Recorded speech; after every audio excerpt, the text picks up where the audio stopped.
Você vai conhecer agora a lista atualizada, ou seja, como terminou o último Campeonato Brasileiro no seguinte quesito: folha de pagamento dos clubes da Série A do futebol nacional em CLT, ou seja, quanto cada clube desembolsava mensalmente em pagamento de salários na carteira.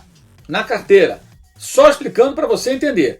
Pela legislação brasileira, um clube de futebol pode contratar um jogador, por exemplo, pagando do montante total que ele recebe até 40% como direito de imagem. E aí, claro, 60% vai em carteira. Exemplo, o jogador ganha 10 mil reais por mês. O clube pode pagar 6 mil reais na carteira de trabalho, registrar 6 mil reais, e 4 mil, 40% do montante total, podem ser pagos como direito de imagem. Emitir uma nota e tudo, o cara tem uma empresa, prestação de serviços, que é o direito de imagem. Ou seja, uma relação aí um pouco fora do convencional, mas é assim que funciona.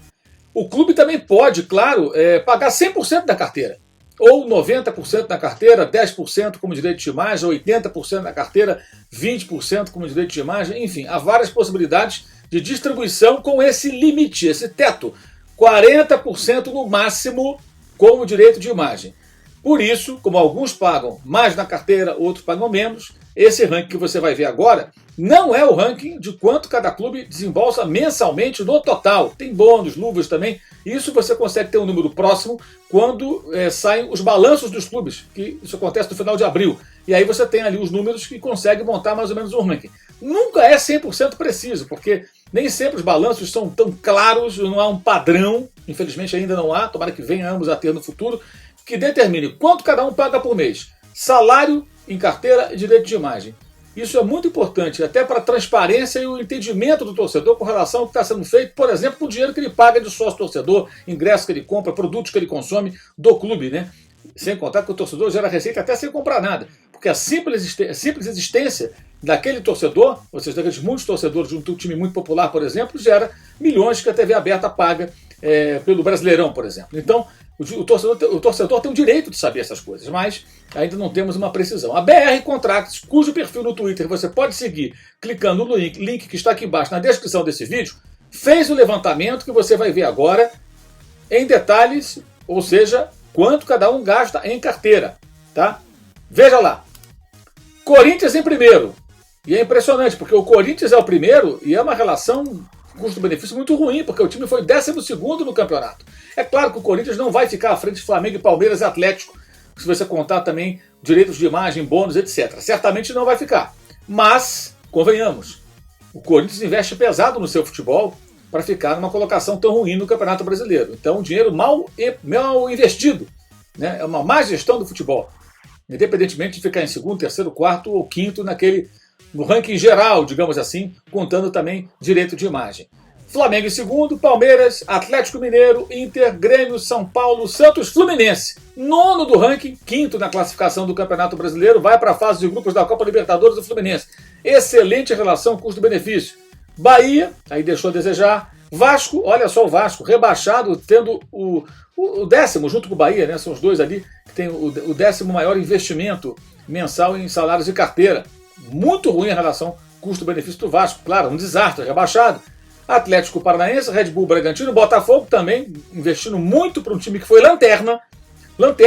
E detalhe, mais que o dobro do valor pago mensalmente em salários em carteira pelo Atlético Goianiense, que escapou com sobras do rebaixamento, terminando o campeonato na 13ª colocação. Então o Botafogo gastou mais do que o dobro mensal em salários em carteira e foi rebaixado em último. E o Atlético passou longe, não correu risco de rebaixamento. Fortaleza, já caímos para abaixo de 2 milhões de reais mensais, né? Sempre lembrando, são valores em milhões de reais. Quase caiu Fortaleza, mas escapou. Coritiba, que foi rebaixado com o mesmo valor. Ceará, esse com uma ótima relação custo-benefício, porque ele é o 17º nesse ranking, né? E ficou em 11º lugar no campeonato, à frente, por exemplo, do Corinthians, que é o líder desse ranking. O Sport, que escapou do rebaixamento. Goiás, que caiu, sendo um dos que menos desembolsava mensalmente em salários em carteira, junto com o seu rival local, o Atlético Goianiense. Já falei, esse escapou com facilidade. Então, são números que mostram aí boa parte do investimento mensal feito pelos clubes em carteira de trabalho, pagando o salário dos seus jogadores, e mostra como alguns clubes conseguem fazer mais com menos e outros são desastrosos. Destaques, repito, para o Fluminense, para o Ceará, para o Atlético Goianiense. Destaques negativos, é claro, além do Corinthians, o Botafogo e o Vasco, por exemplo, os dois rebaixados da segunda divisão, desembolsando cifras muito superiores a de times do Nordeste, por exemplo, que mais bem geridos conseguem a sobrevivência na Série A e até algo mais, né? E também times lá, no caso um time de Goiânia, no caso o Atlético Goianiense, mostrando que nem sempre gastar mais significa gastar melhor. Muito pelo contrário. Siga BR Contratos, tá? O perfil do Twitter dele está aqui embaixo na descrição do vídeo. Você vai ter muitas informações importantes seguindo esse perfil na rede social. Faça inscrição no canal, torne-se membro do canal e também faça inscrição no meu canal de cortes, youtube.com/MauroCesar, tem as lives. E o melhor das lives vai para o outro canal, o canal Lives/Cortes. Link também aqui embaixo na descrição do vídeo. Acione o sininho, faça tudo que tem direito, participe do canal, apoie o nosso jornalismo, siga BR Contratos e fique bem informado. Saudações!